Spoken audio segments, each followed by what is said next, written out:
Good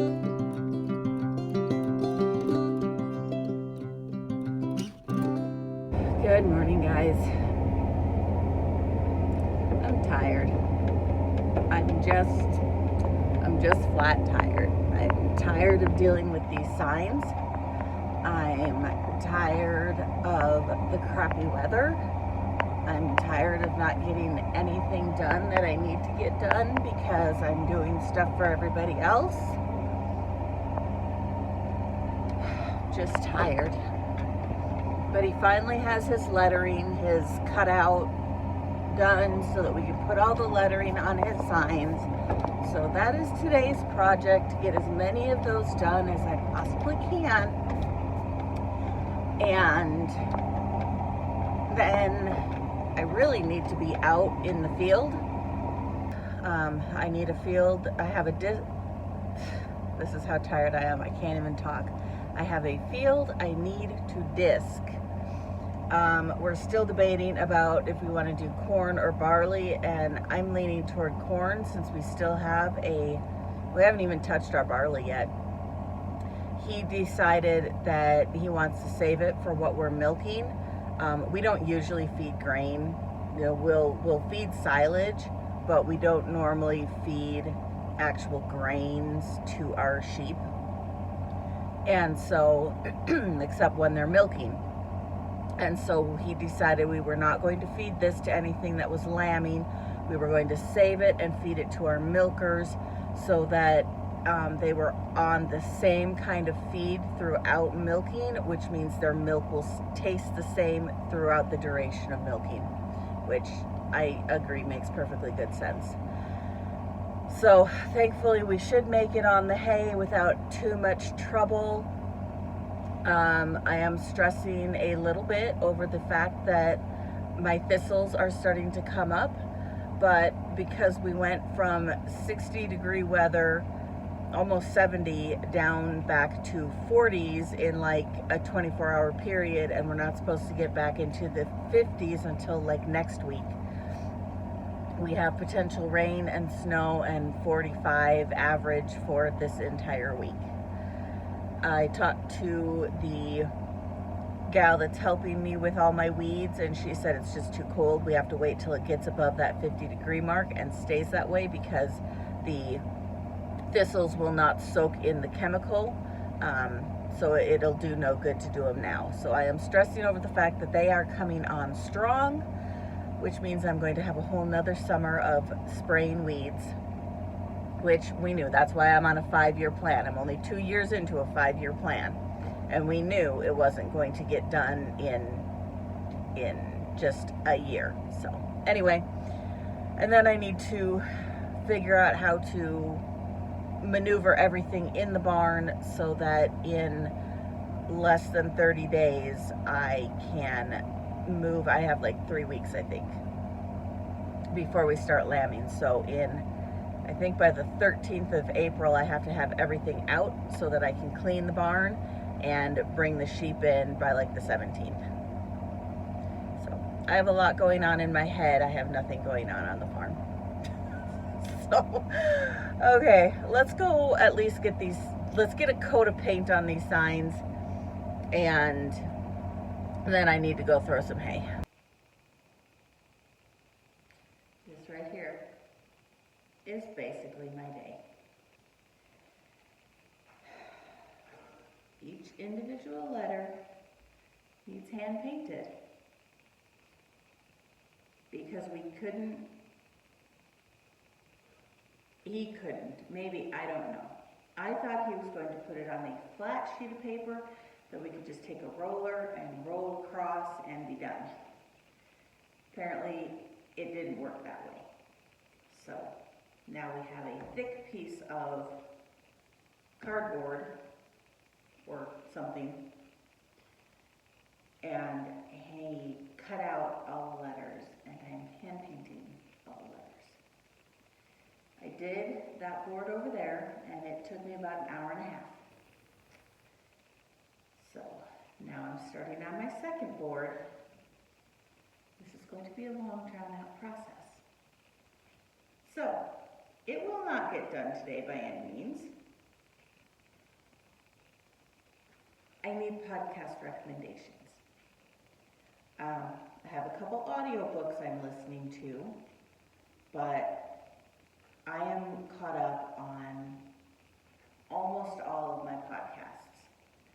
I listen to Dark History with, the bubbly gal, what's her name? Bailey Sarian. I listen to that. I'm all caught up on that one. I listen to Morbid. I'm all caught up on that one. I listen to Knowing Faith and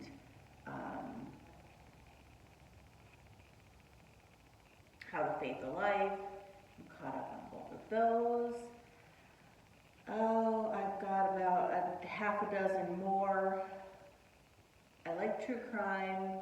I like religion. I need something that I can binge listen to for like 8 hours.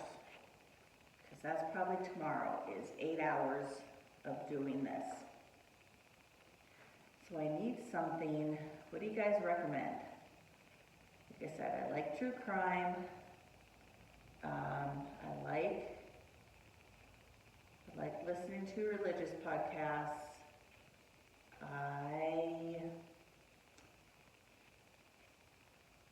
I need some ideas. I need some, let's see, National Park After Dark. I'm all caught up on those episodes. And I do have a farming podcast I listen to, which would be, the Canadian gal, Rural Women, Caitlin somebody. Totally blanking. Anyway, I listen to her. I listen to the Sheep Show podcast from Australia, which I love. I absolutely adore Jill. If you guys are looking for just a really good sheep podcast, listen to her. She's absolutely amazing. I've been on her podcast. I adore her. She is so stinking smart. And let's see, I have a couple other farming podcasts. So yeah, if you guys have any recommendations, please let me know. I am needing something to keep my brain occupied, or I am just going to stress over my thistles and over that I need to get into the field. And if it wasn't, the sun is out, it's gorgeous out, as long as you stay out of the wind and have heat. My tractor does not have heat, so I would just be eating dust all day long with this wind, and I don't think I would be making very much progress, so we opted not to start plowing that field. And with as many thistles that are coming up in that field, since we didn't put it into anything last year, I really need to spray it before I disc it under, in hopes that I can keep the thistles from coming back. So yes, let's see, what else did we do this week? I got everybody, we did have our last lamb. In fact, what time is it? It is, so it's noon. When I get this one painted, I will head for lunch and I will get the stats on how this lambing group went. And I'm going to leave it up to you to decide how you feel about it. I know how I feel about it. But it's one of those, I either did stuff so wrong, y'all are gonna lose complete faith in me, or I did it so right in how my numbers turned out that everybody will be amazed. It really could go both ways. So, And then I have already started working on my breeding groups that I need to put in May because they will be seedered. So I have to figure out who I'm going to be breeding, and I think it's only about 60 head.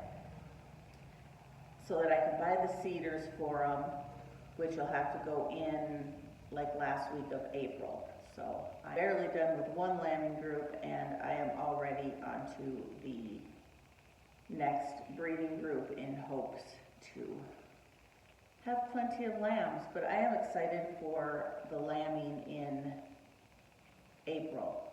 We start lambing April 21st, and these are my mature ewes. I mean, I have ewes from everything from 2014 to 2019. So I am really excited for this group because this will be the group that I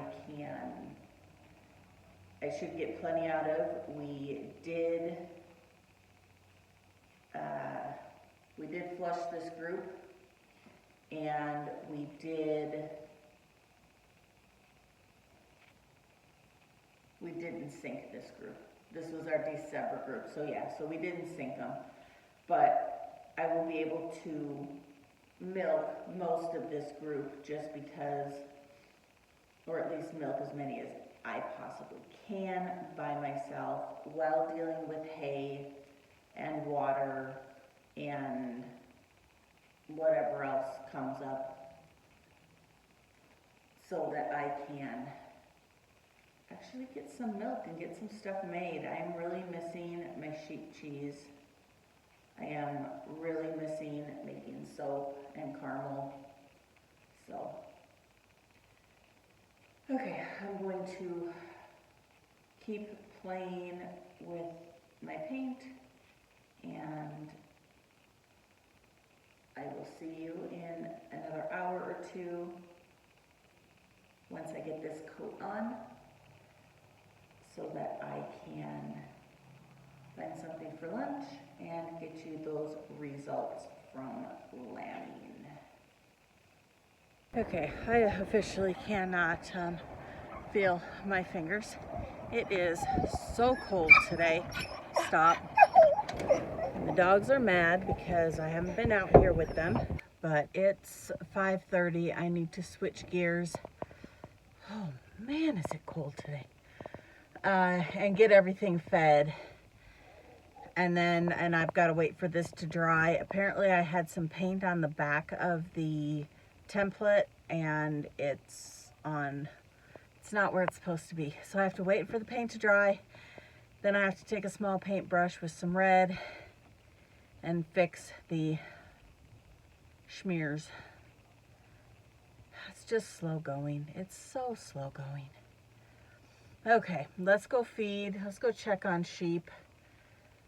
And I'm gonna call it an early day because I'm just not getting that far, and I can't do anything till those completely dry anyway. I can't flip them until this side is completely done. So, like I said, it's going to be an all-week project.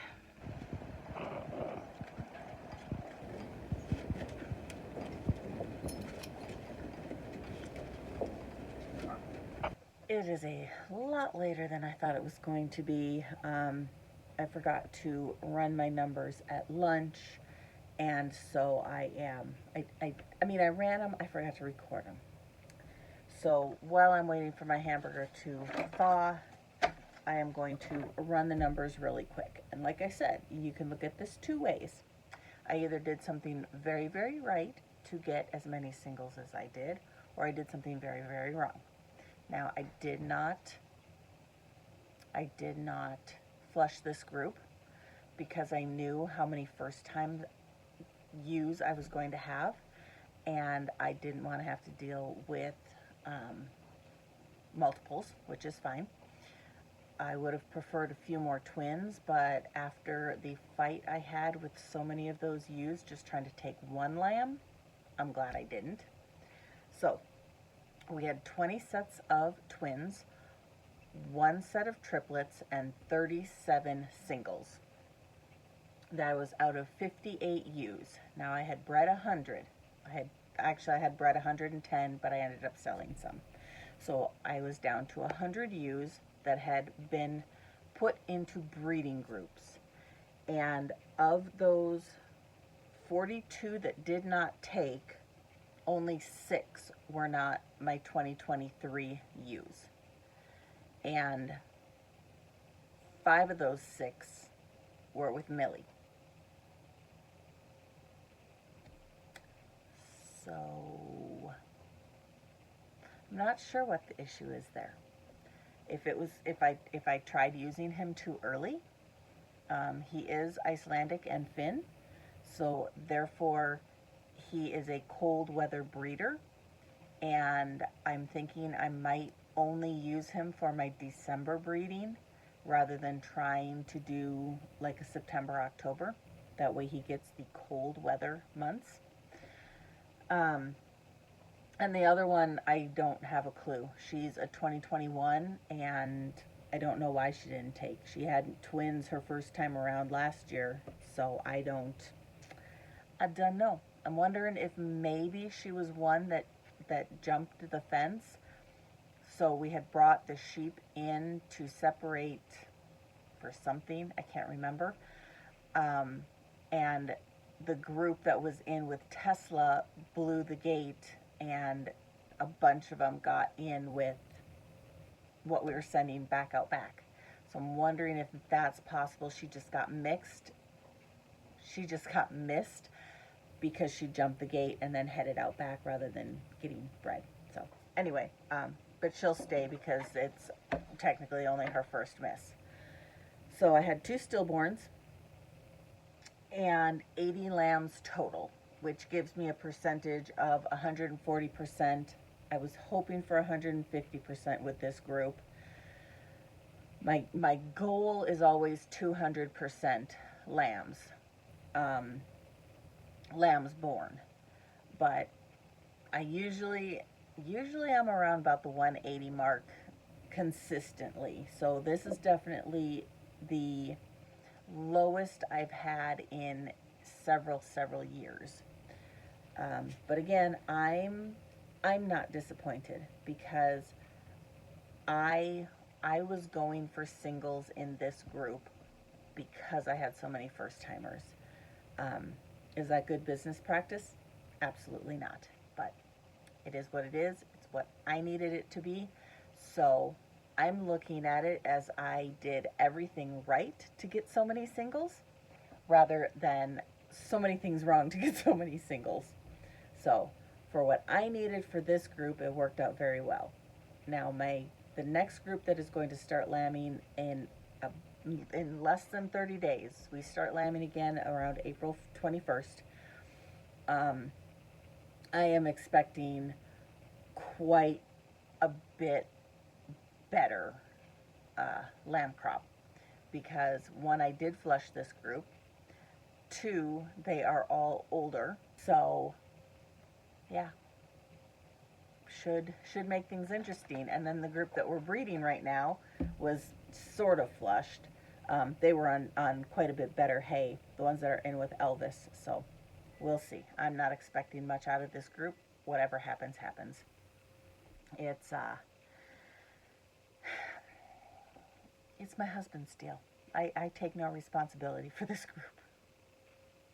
All right, I am going to go cook dinner. I have to print out some stuff for my husband. I have some dairy sheep stuff to deal with. I have some podcast stuff to deal with. I have a lot of stuff that I've been ignoring for the last basically week, and will probably still get ignored this week while I finish up his signs. He actually headed down. He got home just as I was finishing, so I came up and showered, and now he is headed down while I cook dinner so that he can do something. Let me talk a little more with my hands. So yeah, we're just very slowly moving forward. Okay, I will see you guys hopefully tomorrow. Thanks for watching.